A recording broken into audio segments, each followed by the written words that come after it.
Muito bem. Então,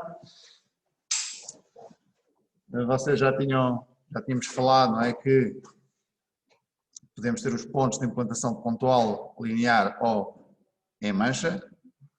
Portanto, na aula passada e agora nestas fichas o que estamos a fazer é alguns exercícios relativamente à implantação pontual, não é, que depois traduz nos mapas de símbolos proporcionais ou, no caso mais premente, naquele que utilizamos mais, portanto, de círculos proporcionais. E hoje vamos começar a falar sobre os mapas de linhas, portanto, mais propriamente de isolinhas, seguindo o que vocês têm estado a falar nas aulas teóricas. E, portanto, para aprendermos a trabalhar e a realizar estes mapas, temos uma ficha de trabalho que nos permite começar a analisá-los, a tentar perceber como é que se processam estes mapas. Portanto, a primeira coisa que vocês têm na ficha, não é esta imagem, em que temos dois certos de informação pontual, um que é um mapa de estradas, não é? E outro que é um mapa de interpolação da precipitação na Ilha da Madeira. E o que nos é pedido primeiro na vossa ficha, não é para fazer uma pequena análise destes mapas, tentarmos perceber, não é, o que é que está por trás destes dois mapas. Portanto, o que nos perguntam, não é relativamente à natureza dos dados, primeiramente, se estamos perante um mapa qualitativo ou quantitativo. Okay? O que é que vocês acham aqui? Qual é o que é o quantitativo? Exato, porquê? Porque estamos a representar um valor, não é? Que é o valor de precipitação. Enquanto no mapa B, o que temos são tipos de estrada, se é uma autoestrada, se é uma estrada principal, se é uma estrada secundária. Portanto, não nos dá uma ordem de grandeza, não é? Entre as estradas. Isto é só uma análise qualitativa. Está a dizer que uma é diferente da outra. Está bem? Portanto, o mapa A seria um mapa quantitativo e o mapa B, mapa qualitativo. Ok? E relativamente ao traçado, ele é real ou fictício? Fictício. Muito bem. Disseram os dois bem, temos que referir a sempre ao A para o B, não é? Portanto, no A, aquelas curvas de temperatura não existem na realidade, portanto são valores interpolados por nós, não é? Com base em pontos da amostra, por exemplo, estações meteorológicas, e portanto, não há, se nós formos lá ao sítio, não há nenhuma linha a passar lá naquele sítio, portanto é um traçado fictício, certo? Enquanto no B são estradas que existem na realidade, não é? Portanto estão lá no sítio, portanto é um traçado real. Ok? Estou sempre a dizer ok, quando estive a ouvir a gravação de outra aula, depois estive a ver que disse bem umas 20 vezes em cada 10 minutos, ok. Real. Olha, o pessoal está tudo a acordar bem, está tudo a ligar-se à aula agora.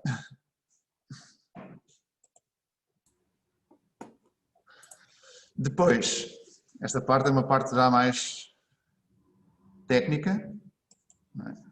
Devem ter falado nas aulas teóricas. O que é um traçado isométrico ou isopleto? Ambos têm a ver com a interpolação de valores, ok? Mas o isométrico tem a ver com se o valor é um valor real para aquele sítio, ou seja, se nós tivermos uma estação meteorológica, o valor de precipitação foi medido exatamente naquele sítio. E, portanto, as linhas que tiramos a partir daí são linhas isométricas. Enquanto se nós tivermos, por exemplo, um concelho, não é? Um município, e usarmos o centro geométrico desse município ou a capital de concelho para atribuir ali o valor da população e fizermos depois uma interpolação linear, aí a população não está toda naquele ponto, está distribuída pelo concelho, portanto aquele ponto apenas representa o valor que está distribuído por uma mancha. Então aí, sim, mas fazendo as linhas, se for num mapa de linhas, aí serão isopletas, porque o ponto a partir do qual estamos a fazer a interpolação não é o ponto onde o valor é exatamente medido, traduz uma distribuição mais geral. Então, a isométrica é mais dados mais verdadeiros. Sim, vá mais corretamente referenciados no espaço, não é? Digamos assim. Portanto, neste caso, o mapa A seria o quê? Isométrico ou isopleto? Isométrico. Okay?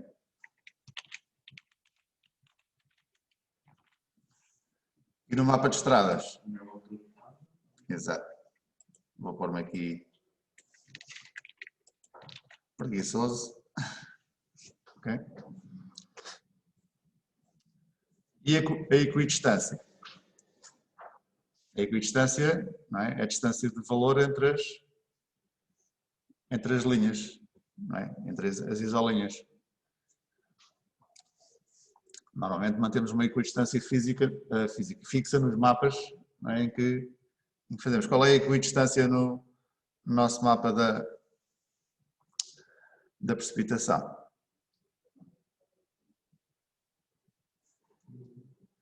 Qual é a amplitude de cada classe? Não é? Exato, portanto é dos 800 para os 1000, dos 1000 para os 1200, dos 1200 para os 1400, não é? Portanto a equidistância neste caso é de 200. E aqui, se o mapa tiver uma unidade, temos que indicar também qual é a unidade, não é? Ok? Vocês esquecem-se muito, quando indicam a equidistância, se o mapa tiver expresso numa determinada unidade, tem que referir qual é a unidade também da equidistância. Portanto, temos curvas, não é? Temos isolinhas aqui de 200 em 200 milímetros. E em relação ao mapa B? Não é aplicável também, claro, não é?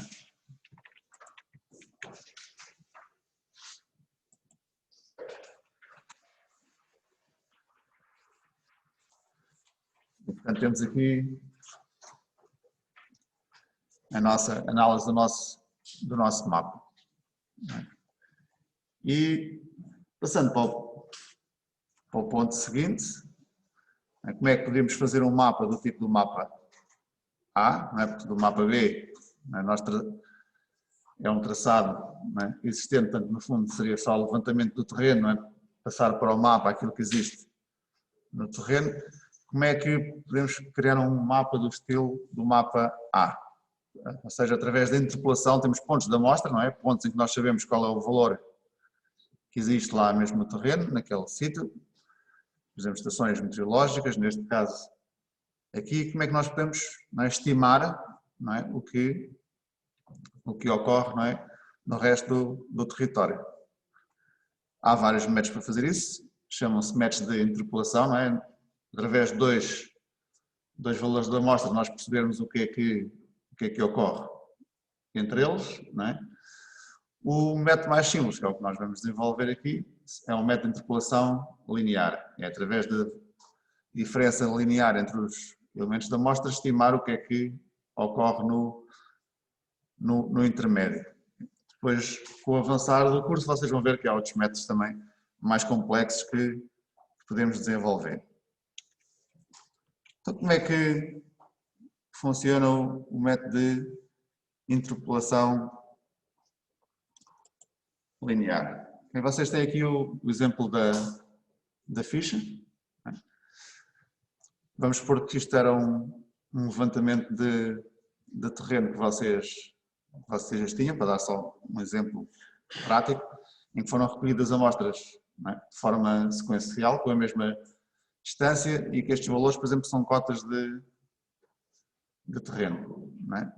Portanto, são, por exemplo, 14 metros de altitude, 9, 7 e assim sucessivamente. E vocês querem definir a isolinha, neste caso seria, por exemplo, se estivéssemos a tratar valores de altitude, seria, por exemplo, chamaríamos de uma curva de nível, não é? A curva de nível correspondente aos 11 metros de de altitude.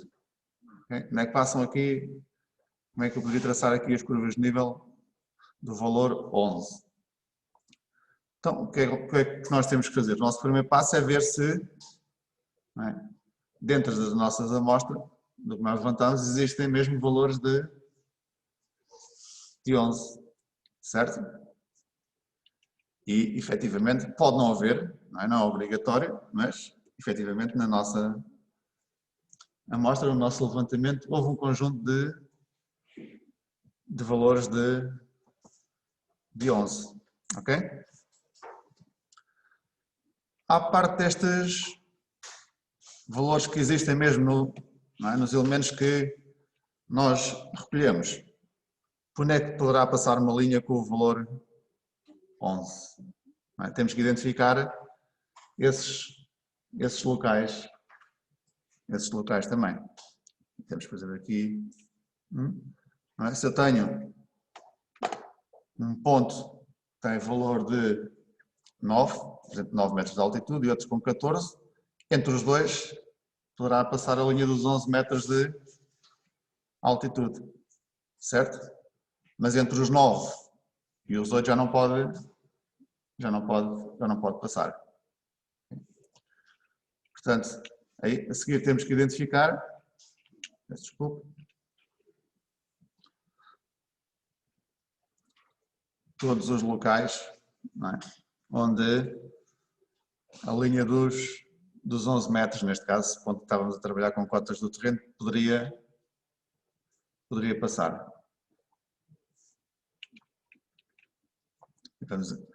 Isto é uma designação minha, não é? Mas vamos para já definir estas linhas traçadas aqui como fundamentais. Fundamentais porquê? Porque são fundamentais para nós traçarmos, não é, a nossa isolinha dos 11 metros. Okay? E agora como é que estabelecemos, não é, o valor ou o local para onde a linha deve passar? E daí chamar-se interpolação linear. Voltamos à fórmula mágica da cartografia e voltamos à regra de 3 simples. Como eu vos disse, estou sempre a frisar, nunca se vão livrar da regra de 3 simples nas aulas práticas de cartografia. Portanto, nós basicamente, se for pegar ali naquele segmento A, entre os 9 e os 14, o que nós temos que fazer é identificar o valor que queremos marcar, é o 11. No nosso segmento temos que ver o valor máximo e mínimo. Okay? Portanto, no fundo, aquele segmento A vai representar uma variação entre os 9 e os 14, portanto vai representar uma variação de 5 valores, não é? Se estivéssemos a trabalhar com metros, uma variação de 5 metros entre os dois pontos. Okay?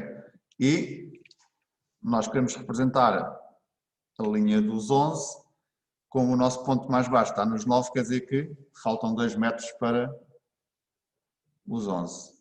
Okay? Então, como é que nós fazemos? Temos que fazer a relação de que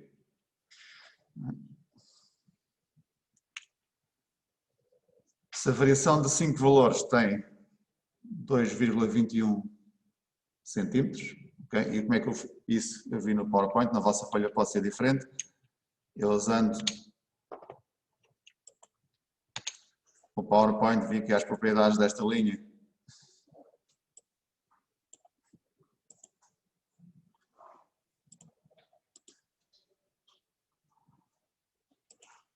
okay? E vi que tinha 2,21 centímetros, não foi medido com a régua, portanto vocês na vossa ficha podem medir uma dimensão diferente, atenção. Desculpa, já fiz a asneira.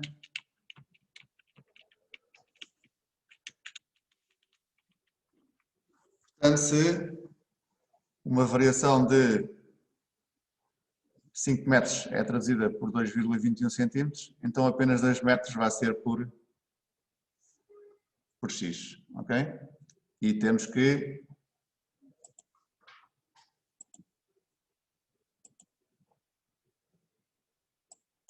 o que aconteceu aqui?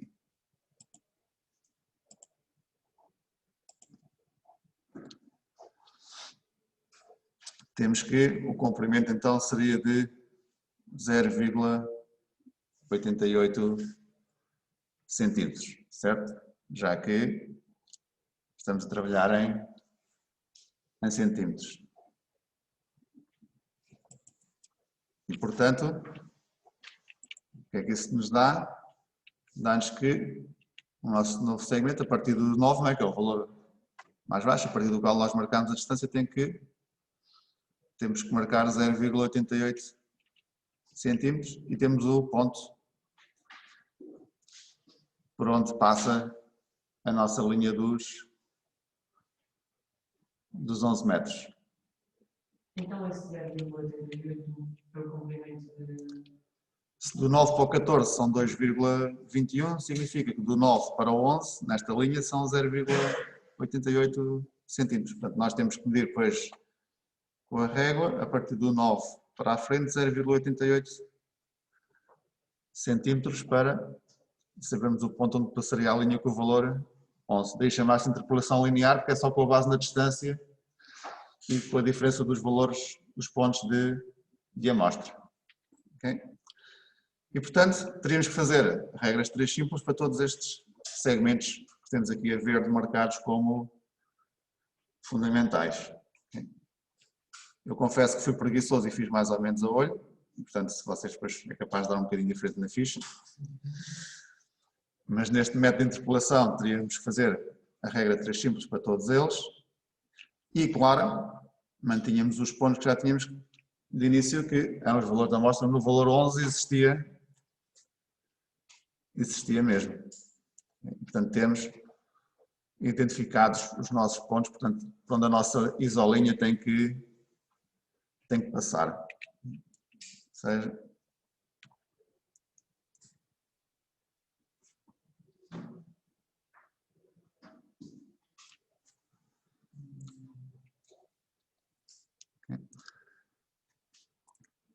depois, para avaliarmos aqui o nosso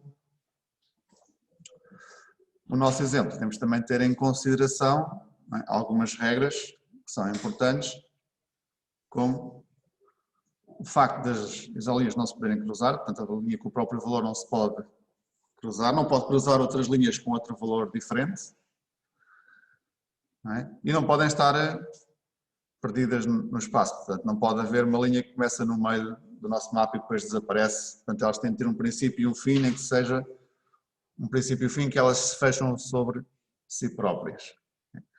Portanto, isso significa que quando as traçamos, embora não tenhamos valores, não é? Porque nós estamos a fazer uma interpolação, não estamos a fazer a extrapolação, portanto não podemos saber o que é que temos para lá dos nossos pontos de amostra, devemos sempre traçar uns elementos que nos indiquem que há uma continuação. Está bem? E, portanto, em princípio, teríamos o nosso mapa de isolinhas feito, certo? Ou não? Concordam? Não. Ok. Não porquê? Tecnicamente, poderíamos dizer que estava tudo certo, não é? Ligámos os pontos, encontramos os pontos corretos, só que nós também já falámos várias vezes, e falaram na parte teórica, que a cartografia também tem uma parte artística e não só técnica. E nós sabemos que na realidade isto não se processa assim, não é? As linhas que ligam valores iguais de temperatura, de precipitação, não se processam de forma em segmentos de reta perfeitos, não é? E, portanto, nós temos que dar a tendência, não é, às linhas que os pontos estipulam. E, portanto, uma forma correta de se fazer isto seria uma forma deste género. Okay? Não está aqui muito perfeito, que é difícil fazer isto no PowerPoint, mas nós temos que, a tendência que a linha nos dá, aqui isto fica muito à vossa interpretação, vocês podem pôr a linha a começar daqui ou daqui, mas tem que estabelecer uma tendência e os pontos, os sítios onde a linha passa vão determinar a curvatura da linha. E nós sabemos que na realidade isto processa-se muito mais assim do que em linha reta, e depois portanto, temos que dar esta ideia nos nossos pontos.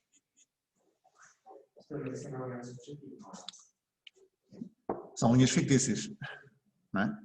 Mas tem que sempre começar fora das linhas. Devemos continuar sempre lá, porque a linha não apareceu aqui no mapa do nada. Não é? Portanto, nós temos que admitir que ela vem de outro sítio, nós não temos dados, mas que vem de outro sítio, portanto, e vai terminar noutro sítio. A não ser que tenhamos uma linha cá dentro que comece e se feche sobre si própria, pode acontecer, não é? Dentro da nossa amostra. Sim? Eu depois chamei estes segmentos fundamentais, porque nós ainda podemos atribuir outros, não são tão importantes, mas que podem servir para refinar a nossa linha. Não é? Ali também passa o 11. Não é? Nós não precisamos tanto destes pontos, porque os outros nos bastam, não é? Mas, se quisermos ser preciosistas, aqui também podemos encontrar locais por onde passa a linha 11. Não é? E isso pode ser importante quando temos um ponto bastante dispar. Não é? Vou fazer aqui um exemplo usando estes novos pontos. Não é? Mas se nós formos recuperar, por exemplo, a linha antiga, não é? Enquanto estas ficaram praticamente iguais, não é? Esta aqui, principalmente nestes dois pontos,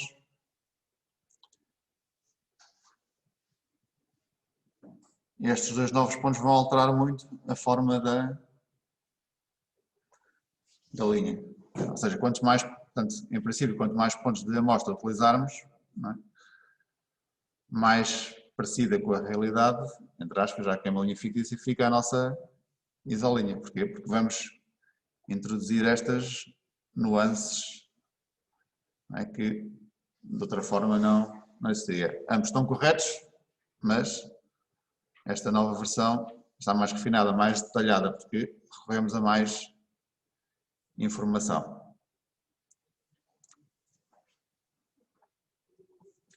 Sim?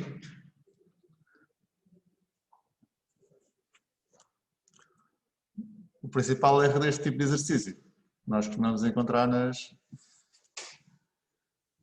vossas análises, é as pessoas depois tentam ligar os números como naqueles bonecos dos jornais para fazer uma imagem e vão ligando os números uns aos outros até ver se dá qualquer coisa. E depois muitas vezes para onde passar linhas entre os valores não é possível. Não é? Se nós temos entre 7 e 4 ou 7 e 8, nunca poderá passar o 11 por aqui. Não é? E, portanto, temos que ter atenção a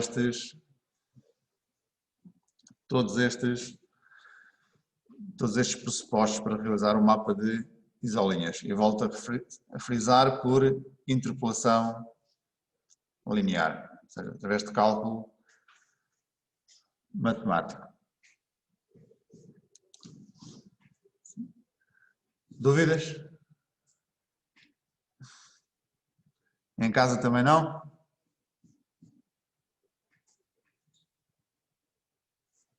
Se vocês assim, eu despacho isto tudo no instante. Só falo eu. Muito bem, obrigado. Uma pessoa que não quer sair mais cedo. Diga. Se neste exercício o refinamento, ou seja, as linhas refinadas são tipo escolha nossa, ou nos pedem. Eu prefiro sempre fazer todos. Então isso quer dizer que cada linha para cada pessoa vai mudando dependendo. Sim, até porque depois na interpretação da curva, mesmo com os mesmos pontos, a curva que cada um faz, se dá mais arredondada ou menos arredondada, nunca acaba por ser igual entre todos. Mas até que o refinamento não muda muito. Não. Nós normalmente na ficha não pedimos este refinamento. Queremos é os outros que são obrigatórios. Não é? Aqui, estes temos que fazer sempre. Não é? Se eu não identificar este aqui, a linha não pode acabar aqui e depois começar aqui em baixo. Eu tenho que descobrir por onde é que ela passa. Certo?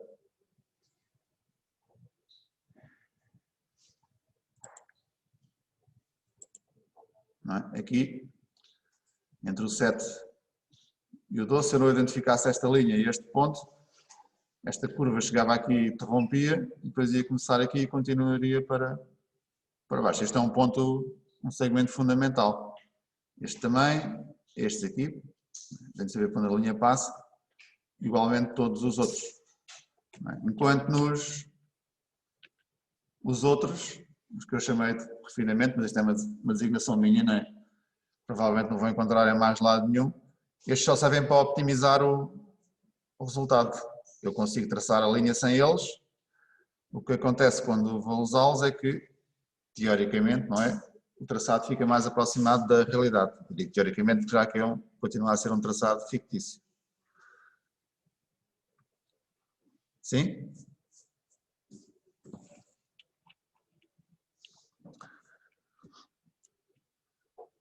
É claro que depois numa ficha isto ia implicar, se vocês decidissem fazer assim, mais 1, 2, 3, 4, 5, 6, 7, mais 7 regras de 3 simples. Tinham que fazer.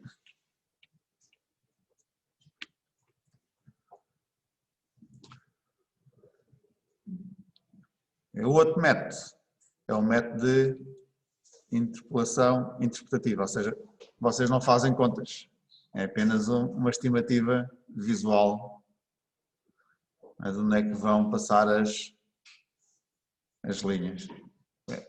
É menos, é menos correto cientificamente, mas serve para termos uma ideia, não é, do que é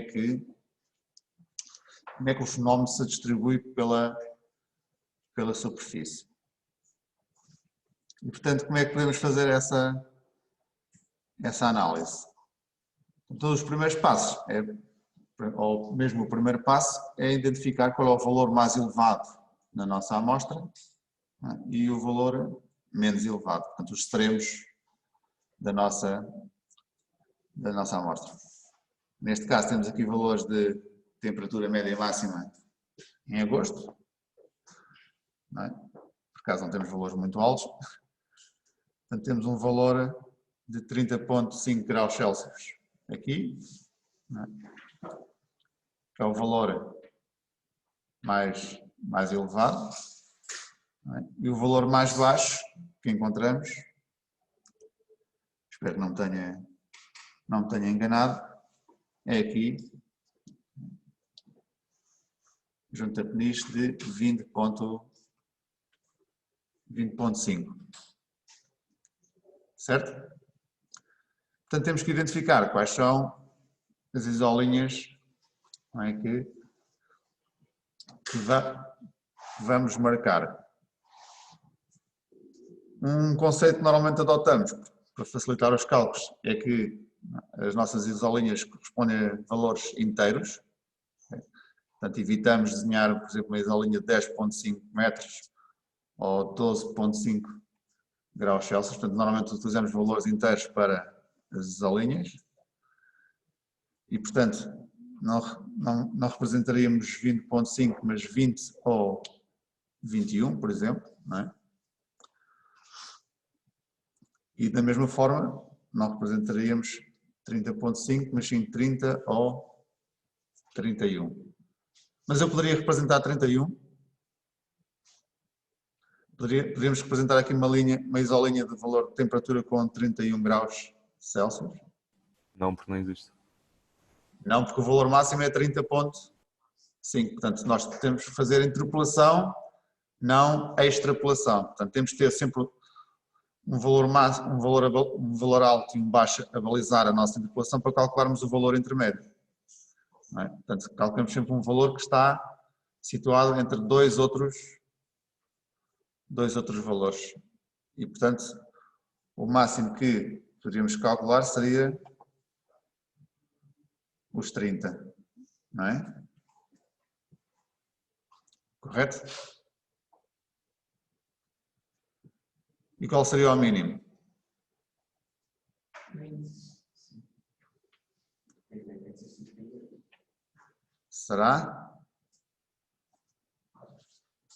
Existe aqui de propósito. Se temos se o valor mínimo é 20,5, se quisermos representar números inteiros, o valor mínimo que podemos representar, sim senhor,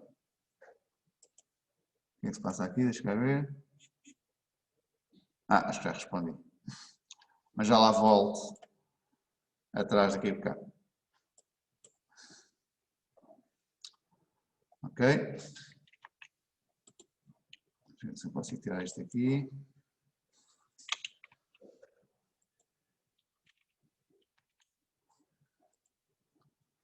Portanto, o valor é de 21. Okay? Tem que ser superior a 20,5 para fazer a manipulação. Portanto, temos uma amplitude de 9 valores. Certo? Portanto, conseguiríamos fazer uma equidistância de 10? Não, do 21 mais 10 passaríamos para o 31 e o máximo que conseguimos é 30. Certo? Portanto, esta equidistância não seria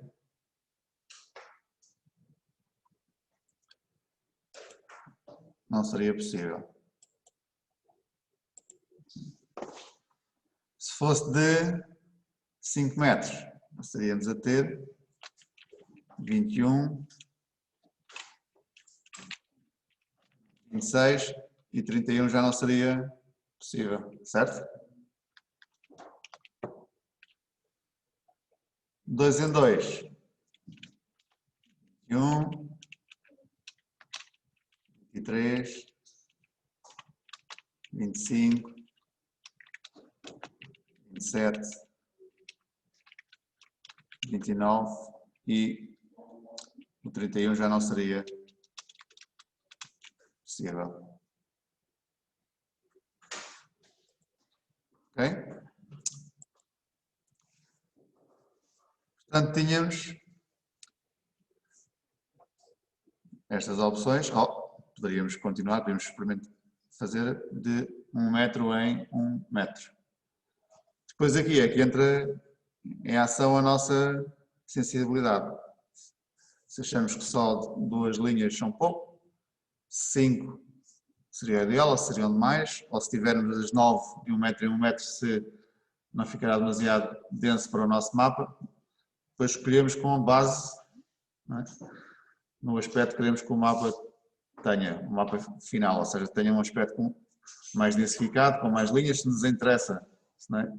Ter isolinhas de metro em metro, não é? Com uma equidistância de metro em metro, desculpa, temos de trabalhar com graus Celsius, portanto, grau a grau, não é? Ou 2 em 2 graus, e portanto aí depois nós, o produtor do mapa, com base no destino que nós queremos dar ao mapa, quais são os utilizadores, o que é que nós queremos retirar do mapa, é que decidimos quais são o número de isolinhas que mais se adequa ao mapa que queremos representar. Ok? E portanto aqui, por exemplo, se decidíssemos por 2, não é? Teríamos que desenhar a linha, a isolinha dos 21 e a dos 26 graus Celsius.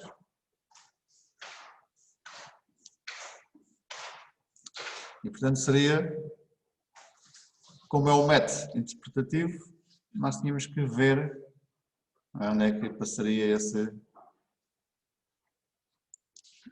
valor. É claro que podemos traçar linhas para identificarmos onde é que poderia passar. Por exemplo, o 21, entre o 20,5 e o 28 passa. Entre o 20,5 e o 23 também passa, certo? E aqui também. Aqui também. Entre estes já não pode passar, né? Portanto o 21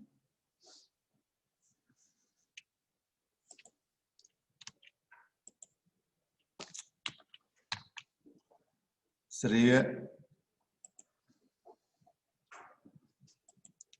uma linha que viria mais perto do 20 do que do 28, não é?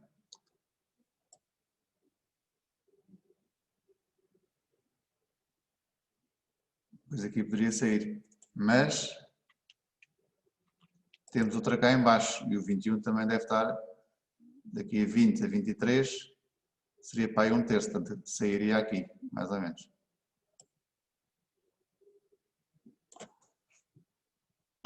Do género. Assim.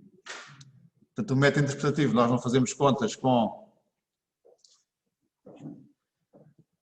as regras 3 simples, portanto não é um método matemático, é menos preciso, não é, que o método da interpolação linear, mas é um modo expedito de nós termos uma ideia como é que fazer as linhas rápidas e ter uma ideia como é que o fenómeno se distribui, não é, no espaço. Okay? Podíamos ver, o 21 poderia aparecer noutro sítio novamente. Acham que existe ou não? Ainda poderemos ter a linha dos...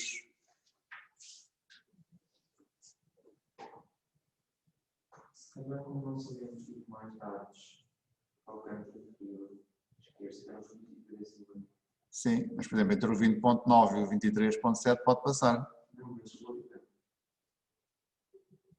Aqui? não. Aqui? Mas aí não podemos inventar. O último que temos é 28, não podemos assumir que pode existir para lá um 21. Podemos é aqui, não é? Sabia que entre o 20.9 e o 23 pode passar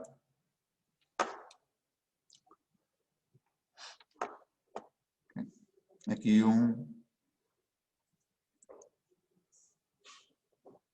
valor. E a linha superior teria mesmo de sair do continente ou poderia passar diretamente?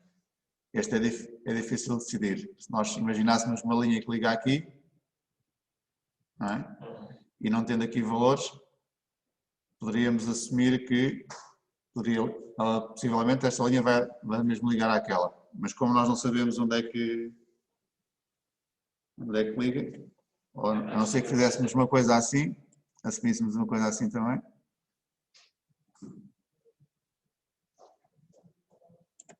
Okay, e portanto que sabíamos como é que ela ligaria. É mais provável a sair do... Sim, mas normalmente quando sai da nossa área de estudo, nós interrompemos a linha.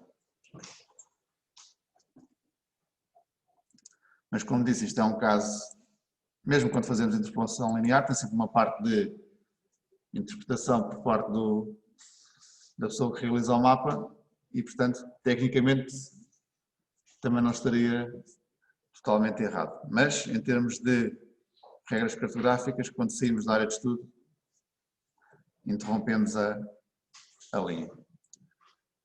E depois a dos 26.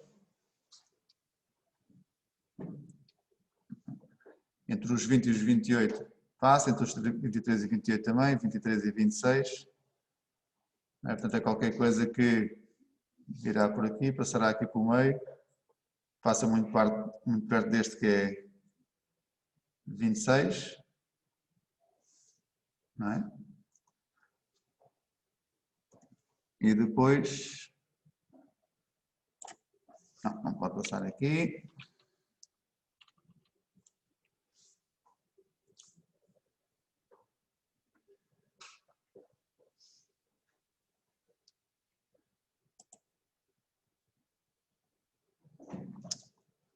Tem que passar acima dos 23, entre os 23 e os 26. Tem que passar entre os 25 e os 29, certo? Não pode passar entre os 27 e os 28, mas entre os 25 e 27 passa. Entre os 27 e 23 e pode passar também Não, ali não passa, portanto tem que sair para aqui, já fiz mal. Pronto, mas vocês acreditam no meu, tinha que continuar por ali. Tinha que descer por aqui, tinha que desaparecer. Ok? E portanto isto assim seria o nosso método interpretativo. Portanto, nós olhando para aqui podíamos depois saber, não é, como é que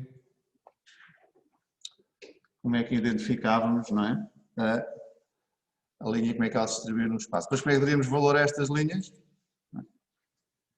É a única altura em que podemos interromper a linha, mas não é uma interrupção real, em que podemos ter um fundo.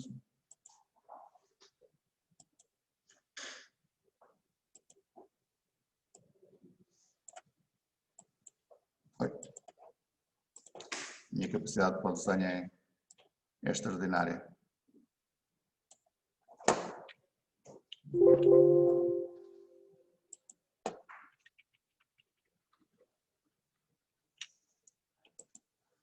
Podemos ter um número por cima da linha.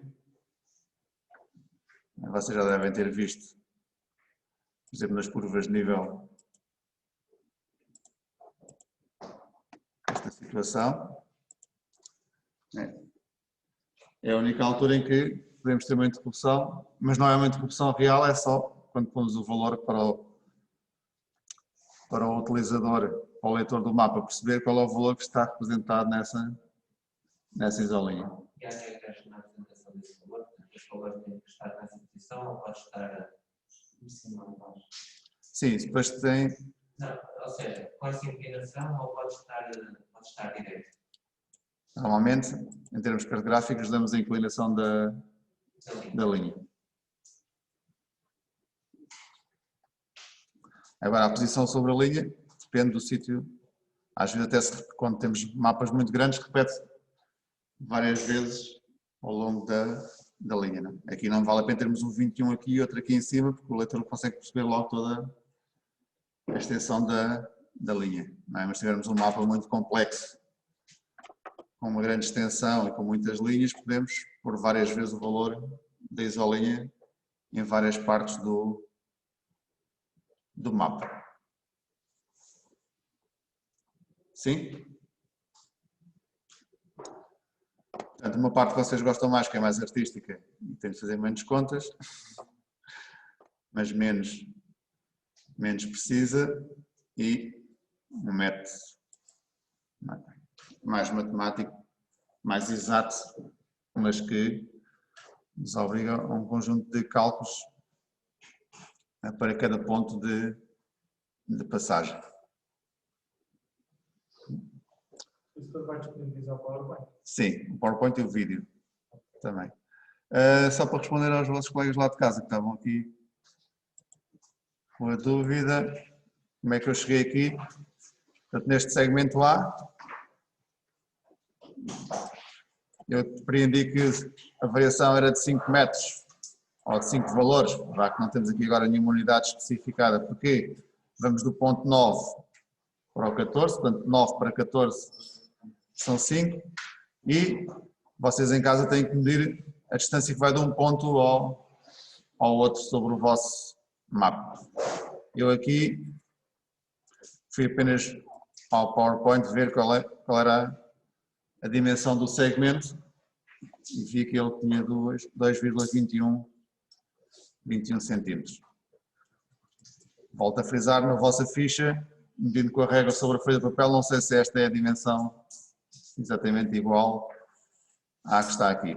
Depois, a partir daí, é uma regra 3 simples, não é? Para identificarmos, não é? Qual é a distância. Portanto, percebemos que se dos 9 aos 14 era 2,21, então dos 9 aos 11, que é a linha que queríamos desenhar, seria 0,88. Portanto, a partir do 9, começando no 9, marcávamos 0,88 e temos o ponto por onde a nossa linha deveria passar.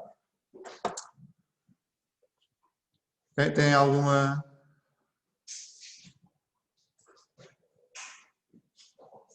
Portanto, na próxima ficha já é 20 também, não é? Próxima ficha prática. Próxima ficha prática não pode passar disto, portanto, isto é os exercícios. Cada cartografia estou sempre a dizer que é simples. Portanto, no fundo só vos podemos pedir estas duas coisas. Uma interpolação linear, não é? Ou uma interpretação visual para traçar os mapas de isolinhas. É nisto que se baseia. Ainda não há nada. Está no PowerPoint do princípio das... Será muito pouco tempo já depois desta, depois agora vamos seguindo sempre.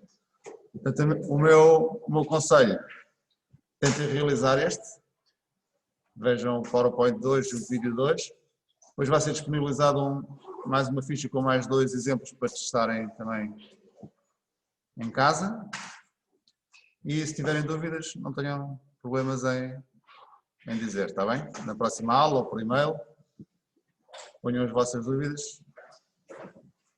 porque basicamente o que interessa é praticar, e se praticarmos é fácil de